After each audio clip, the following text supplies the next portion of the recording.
फैसलाबाद से Mohammad Ashfaq Mughal social media पर नाजायज असले की नुमाइश, शहर में खौफ व हरास फैलाने वाले कानून की गिरफ्त में आ गए। City police officer Sahibzada Bilal Umar की हदायत पर सोशल मीडिया पर नाजायज असले की नुमाइश करने वाले अफराद के खिलाफ भरपूर कार्रवाइयां जारी हैं। सोशल मीडिया पर नाजायज असले की नुमाइश की वीडियो वायरल करके खौफ व हरास फैलाने वाले 2 मुलजमान गिरफ्तार कर लिए गए।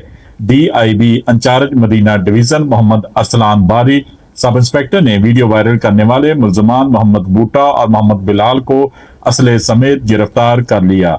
मुलजमान के कब्जे से एक राइफल 223 बोर और एक कलाशनकोव बरामद कर ली। थाना चक जुमरा में गिरफ्तार मुलजमान के खिलाफ मुकदमा दर्ज करके कानूनी कार्रवाई का आगाज कर दिया गया। मुलजमान को कानून के मुताबिक करार वाकई सजा दिलवाई जाएगी। सोशल मीडिया पर असले की नुमाइश और खौफ व हरास फैलाने वाले अफराद के खिलाफ सख्त कानूनी कार्रवाई अमल में लाई जा रही है। देखते रहिए GS न्यूज।